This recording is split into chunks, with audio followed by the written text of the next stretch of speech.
Howdy, all. I'm Adam the Renaissance Nerd. Disney, the topic of conversation for many of us in this sphere of YouTube. I have been repeatedly bringing it up for the past couple of weeks for a good reason. For the longest time, you, me, many of us who watch, who cringe, who, for lack of a better term, cry a little bit as Disney has devoured everything we loved and destroyed it.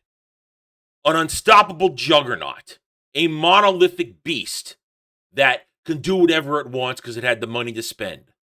Purchases Fox Studios for $71.3 billion. Buys Star Wars for $4.2 billion. Does whatever it wants because they own the little piece of paper. Forget the fans. Preach to the woke. Appease the SJWs. Bend the knee to the alphabet mafia. All to push their not-so-secret agenda. All to achieve indoctrination of our youth. Well, as I said, we believed it to be this unstoppable monolithic juggernaut. And maybe, just maybe, the only way it would be halted in its quest for conquest would be death by 1,000 cuts. Well, but for the past couple of weeks, we have been treated to the curtain perhaps being lifted on Disney. Before the news of the financial breakdown of their fourth quarter disaster was revealed to the world, I had been saying, is Disney as strong as you think it is? Because I looked at the logic of the facts presented before me, the fact that the MCU does not make money for them anymore. No profit in the MCU for 2 years. The Star Wars situation with Disney Star Wars, as I lovingly call it, because it's not real Star Wars. Real Star Wars is big and beautiful and right there on that shelf for you to enjoy the EU. Disney Star Wars, financial disaster. They haven't really made money. Nobody buys the merch. They dump everything onto Disney Plus now. And Disney Plus is a loser. Doesn't make them any money. The financial report for the fourth quarter fiscal meeting they had revealed that. Disney is losing money. They're bleeding money. The parks down 13%. Where's it all going to happen? I asked these questions before those numbers came out, and then the numbers came out and proved my point, or at least began to prove my suspicions may be correct. Disney is collapsing before our eyes. And maybe, just maybe, we're going to get back our franchises one day. It's going to be a while. It's not going to be tomorrow. It's not going to be next year. It's not going to be the year after that.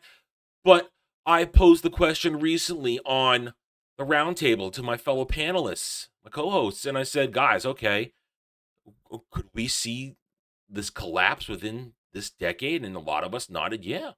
Before 2030, we may see the collapse as Disney as we've known it for the past 20 years. Forced to sell things off. Because Disney needs money.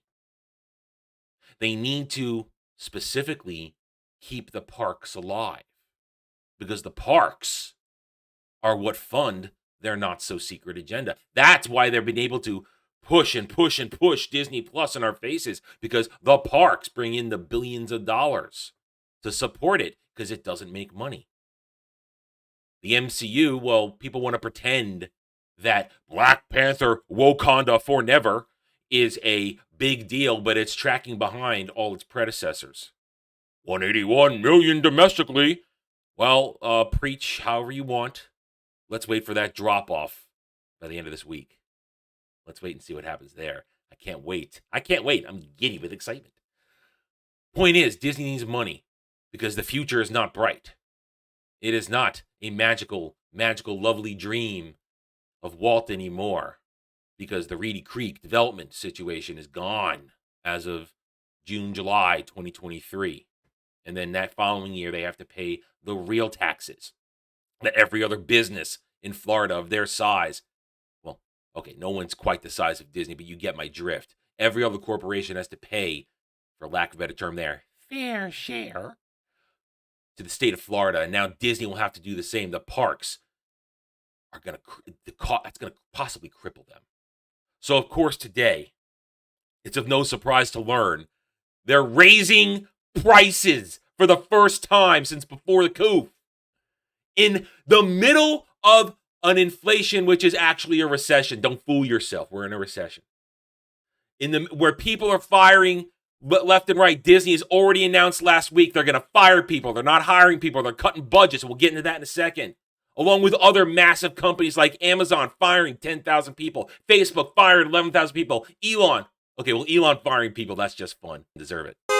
But in the end, Disney raising prices to keep the parks alive.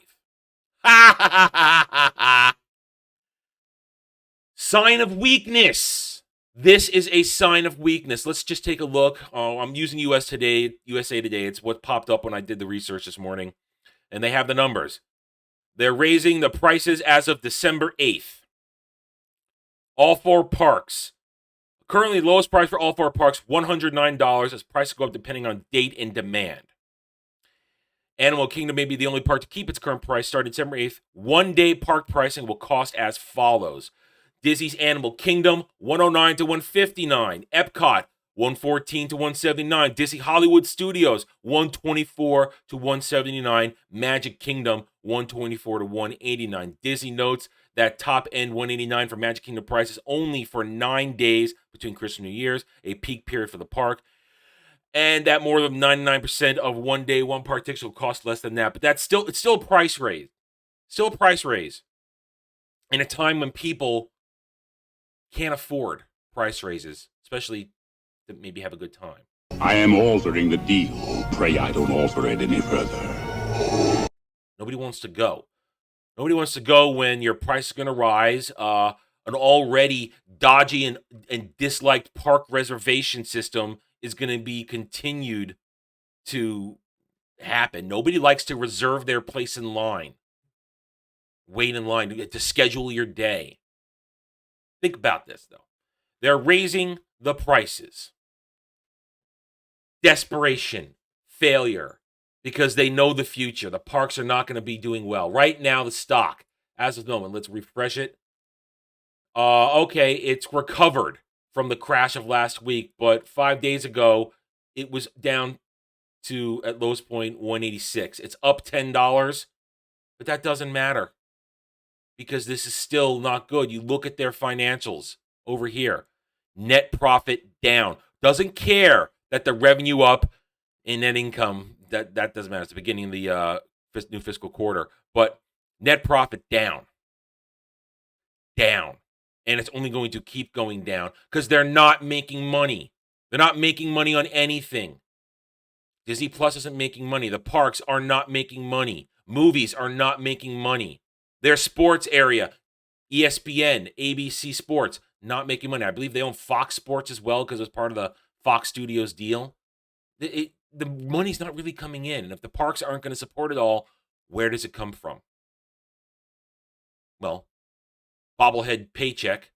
He knows what's going on because apparently yesterday, remember, Margot Robbie confirms the all-female Pirates movie franchise spinoff done. But that was going to be a nice little not-so-secret agenda push. Well, it's done. They know without Johnny Depp, no one cares about the Pirates of the Caribbean franchise.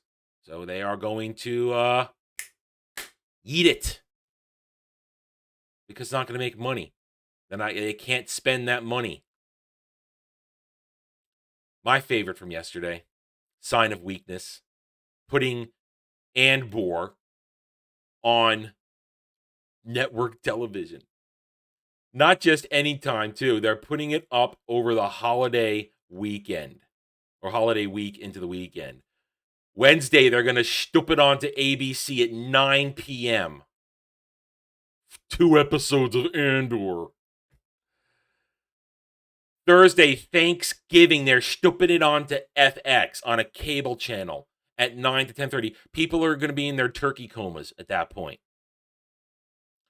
And then on Freeform, one of the most failing networks of all time, the Young Adult Network. And then on Hulu, it'll be available for for 2 weeks on Hulu, which is costing them money alongside ESPN and Disney Plus. That's part of their whole little streaming cabal, losing them money. Sign of weakness, trying to get people into Andor, because it's not Star Wars. It's Disney Star Wars. It's fake. It's boring. It's pointless.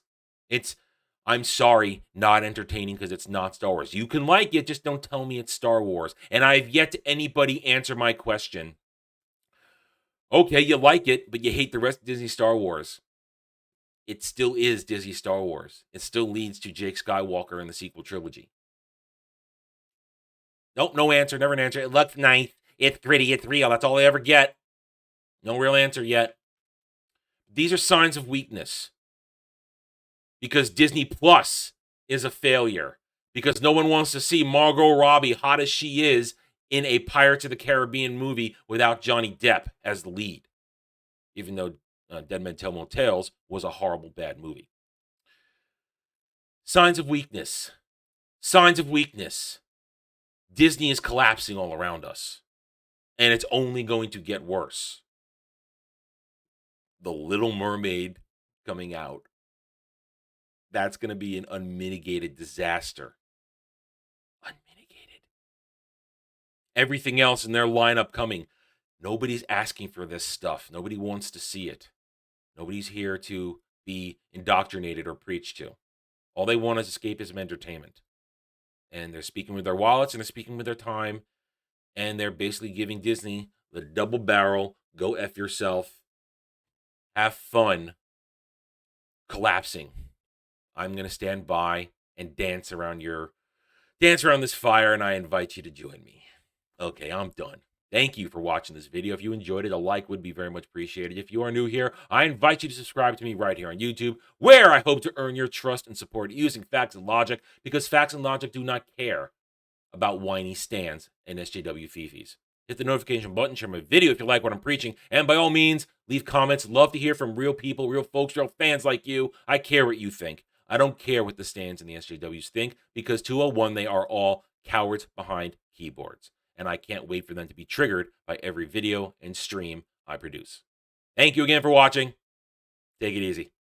Thanks for watching, everybody. If you want to get in touch with me, you can reach out to me at therennerd@gmail.com. That email's for channel business only, so I check it on a daily basis. Also, you can find me at the Geeks and Gamers forums under @ROAS.